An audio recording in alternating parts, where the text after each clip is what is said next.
Hi, I'm Kevin Hill, and today we're going to do another fun painting. So let's get started.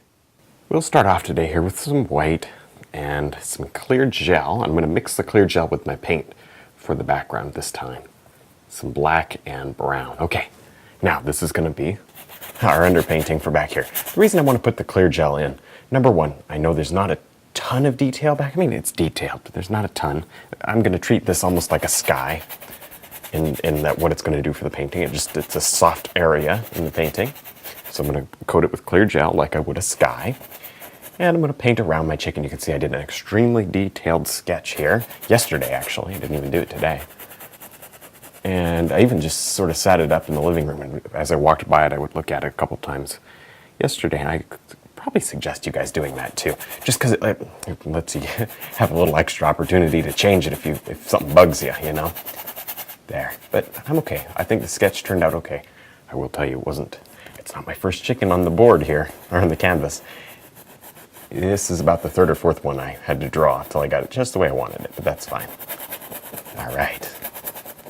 Now I'm gonna go ahead and paint in this metal hinge, and I changed colors for the first time here. I put a little blue into the color, and I just gave it a metal feeling.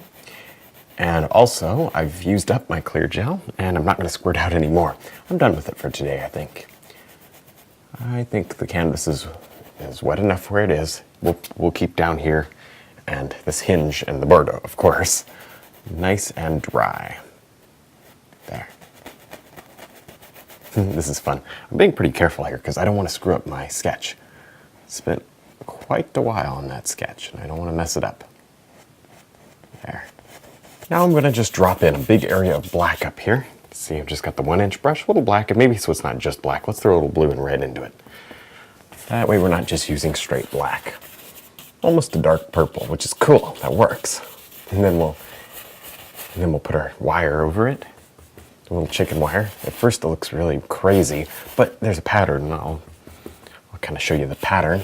It's not hard after you figure out the pattern. Even just in the drawing, it's not so bad. So that's kind of cool, because it looks intimidating. It looks amazing once it's finished. I think it'll be so cool. Just the drawing was exciting, so can't wait to see what it looks like with paint on it. There. Now with the filbert, I'm going to go ahead and underpaint our rooster here. So I've just tried to get this rusty color. A little red, yellow, touch of brown.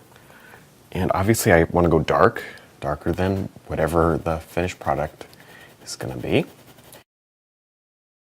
There you go. The only way that I can do this, and maybe you're not like me, but if you're like me, the only way I can do this is just breaking this up into colors, into little sections, and values. Because I can do values, and I can do colors, and I can paint little sections. But boy, just say, okay, I'm going to go paint a rooster today. Not easy. So that's why I'm breaking this up in my mind. Just a little mind game. There. I'm not being overly careful, see, I'll come in here and be a little more careful with something that's synthetic, a synthetic brush. A little detail round or the 3/4, probably either one will be fine.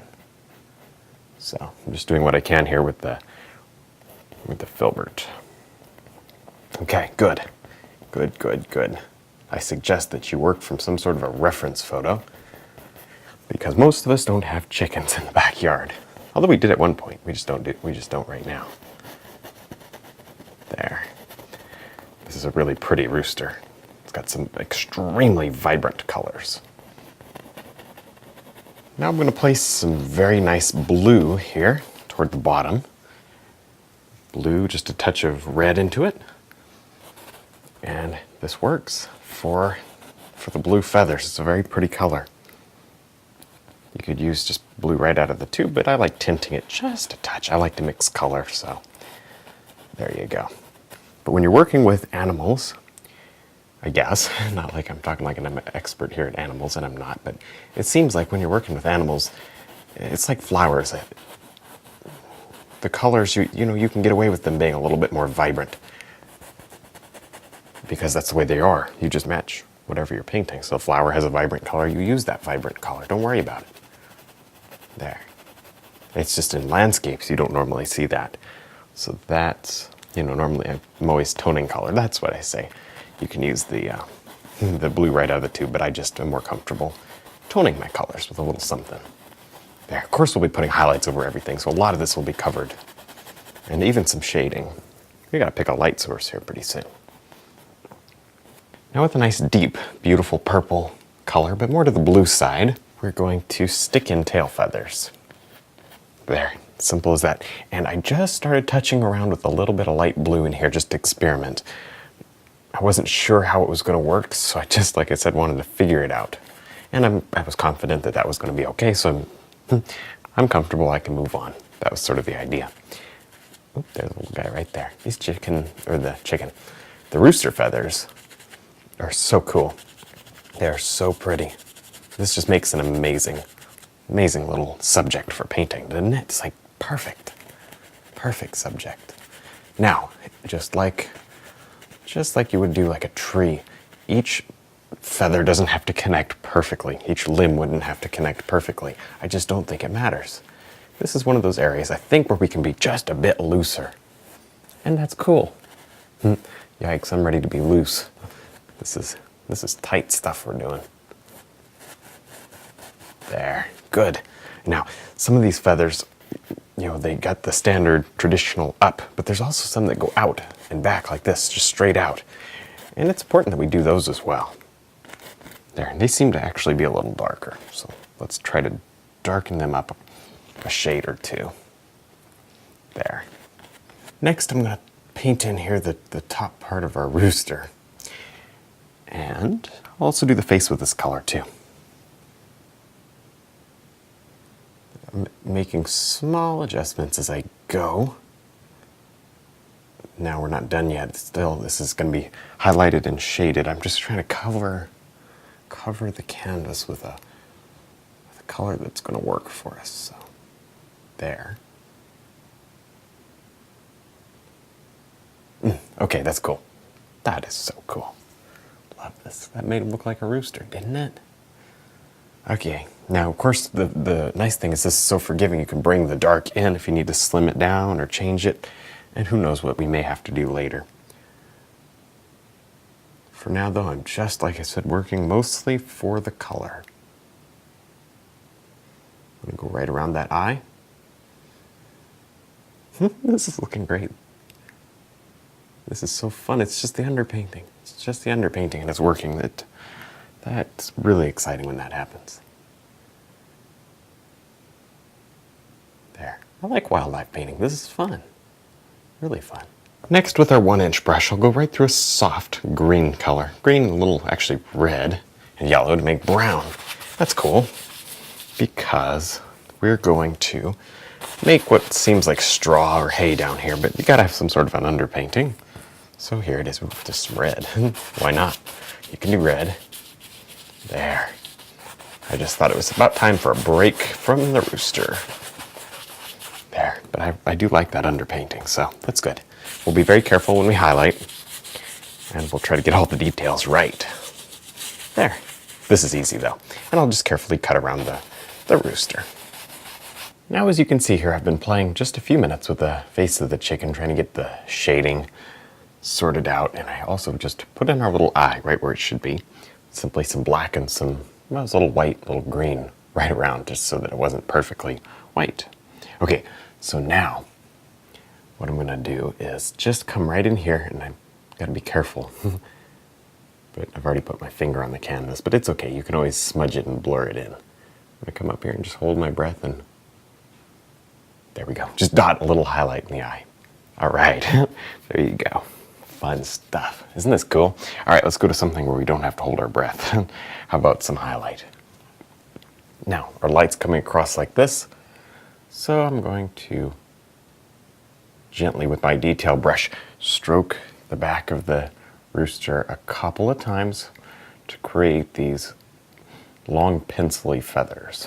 These are, this is like, this special feathers on roosters. They got these long, spindly ones. And that's important that you do that. You can't do the short, choppy ones. It just isn't correct. So I'm going to work using just the highlight for each area. That's right. So in the blue, I use the blue, and the red, I use the red. And it's all just a lighter version on the left, and then you let it rotate into shadow on the right. Easy stuff. It just takes a little time. Now with my detail brush, I'm going to carefully add a few more brush strokes right here to quickly indicate little white feathers. I have no idea what these feathers are, but they're almost like a transitional area where the tail feathers poof out. There's some white poofy feathers here. There, see that? And these they're not so smooth. They're more of like, they're more poofy and fluffy, like a little cloud. Right, so we can kind of pull them out like that. And they're actually should be pure white, but we're not going to do that because that would be super weird. So we make them a gray instead. There. Just a light gray. Don't go overboard. You got to have some definition in here. There, that's good. Well, now that we're done with our rooster, I think it's time to work on some chicken wire here. So I'm going to start with a liner brush and just drop in this little pattern here. See that? It's actually really easy. Just bring it out and then add a triangle on the end. And then you do that all the way up. Even. Get them as even as you can, but obviously the wire's bent and twisted and different that way. Okay, so after you have that pattern, you would do that all the way up. Then you repeat it again. See that? Oh, that's cool, isn't it?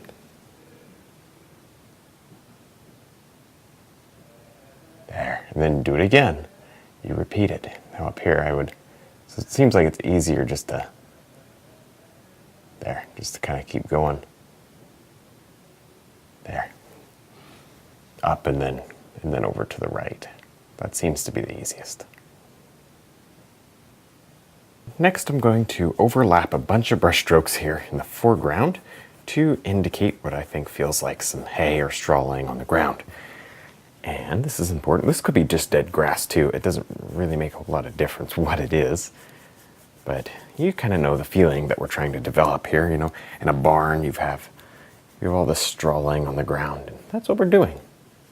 There, you gotta kind of determine where the bottom here, the bottom of the building is, somewhere in there. Be very careful. I'm just gonna be very careful not to hit my rooster, because that would be kind of disappointing.